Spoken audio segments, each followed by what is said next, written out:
Thank you for being with me today. My name is Abigail Rayner, and I'm a counselor with Florida Virtual School. I'll be presenting on how to build self-efficacy in your child. You may be wondering, why is this topic important? Self-efficacy is a person's belief in their ability to succeed in a particular situation.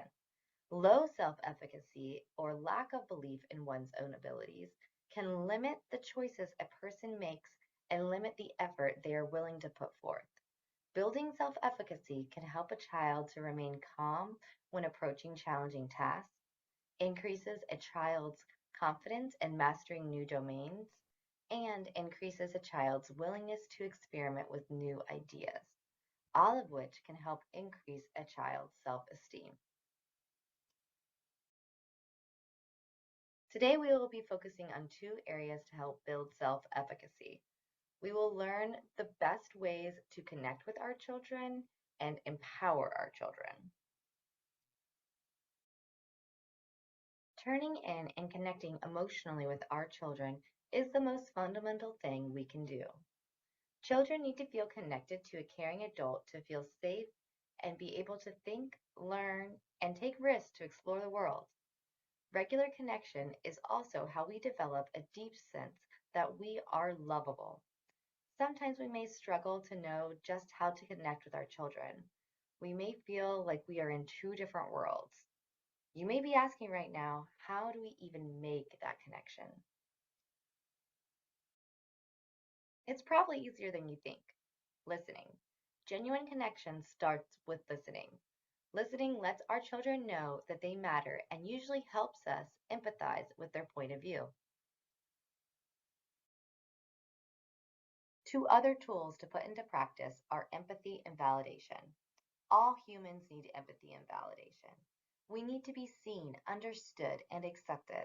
As parents, we may say, "Don't be angry, sweetie," or "You can't be hungry, we just ate." And while those are common interactions and may seem innocuous, they are actually examples of invalidation. Invalidating may teach our children not to trust their instincts.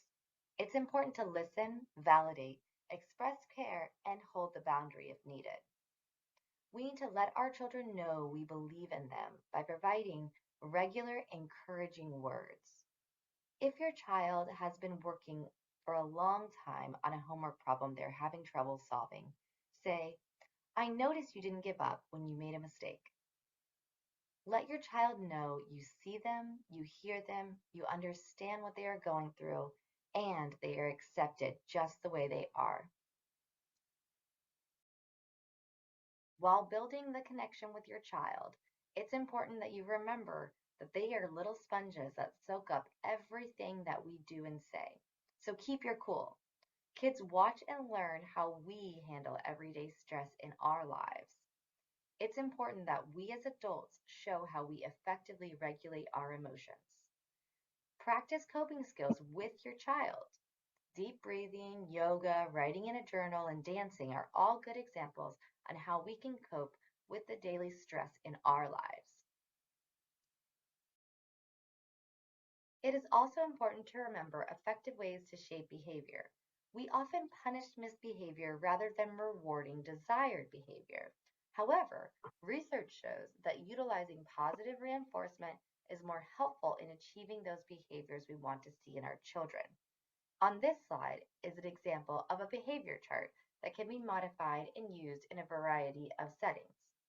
To use a behavior chart, you first want to tell your child what the desired behavior is. In this case, the parent would like for their child to get ready independently in the morning, to be a good listener, to keep their hands and feet to themselves, to do homework, and to get ready for bed independently at night. You may have to model the behavior for younger children or set limits to the behavior for older children, such as get ready for bed by 10 p.m. The next step is to let your child know that if you see those desired behaviors throughout the week, they will receive a reward. For example, this reward could be a pack of candy, staying up past their bedtime, or going out with friends. It's important not to expect perfection right away, but instead build up to it. Start with saying you want to see the desired behavior 4 out of 7 days.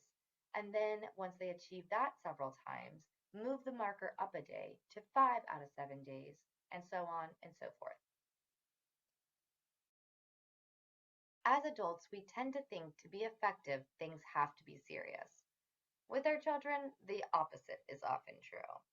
We all know how exhausting it is to tell our children to complete the same chore over and over again. But to them, it's a daunting task.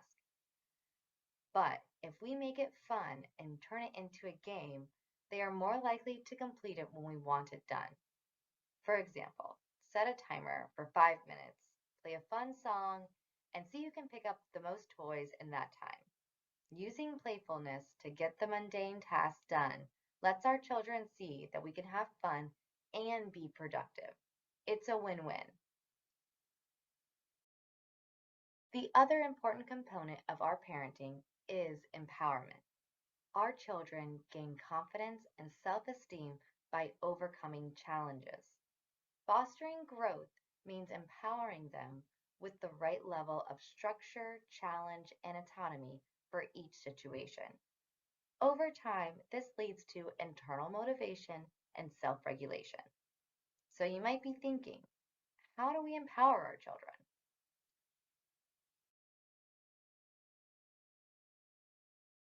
Limits are one of the most essential and misunderstood parts of parenting. Limits are good for kids and build emotional intelligence if you set them with love and compassion. Limits provide boundaries and structure for kids. Setting limits with screen time, exercise, hygiene, and other areas will encourage a healthy lifestyle. Reinforcing limits consistently is a key piece in our child's feelings of security. They will not be confused on what is acceptable behavior versus unacceptable behavior.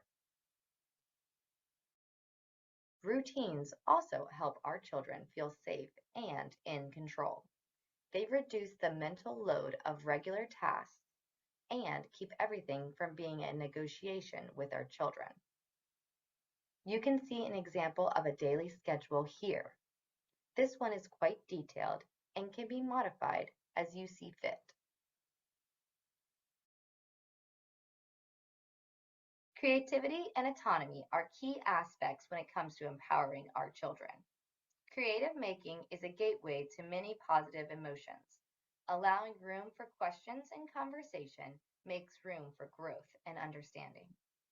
Giving your child opportunities to practice independence and experience autonomy helps them create a sense of mastery over their body, mind, and environment.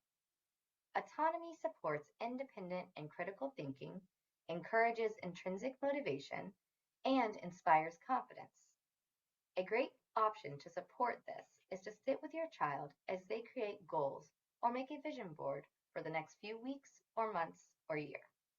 Creating realistic, achievable goals and allowing them to problem solve on how to reach them gives them the space to feel control over their life and future. One of the biggest components of empowerment, and the last one we'll go over today, is growth mindset. Maybe you've heard this term before. It's often referred to as the power of yet. The picture shows the difference between a growth mindset and a fixed mindset. Developing a growth mindset in our children can be encouraging them to try different strategies and not give up, encouraging them to submit their best work versus just getting it done, and letting them know that some things take more time and effort. Our focus is such a powerful tool. Our focus becomes our experience, so it's important that we don't place a figurative ceiling over our child's growth, but instead encourage endless possibilities through hard work and dedication. That concludes today's presentation on building self-efficacy in our children. If you have any questions, feel free to reach out to the Student Services team using the email address on the slide, studentservices@flbs.net. Thank you so much for joining me. I hope you have a wonderful day.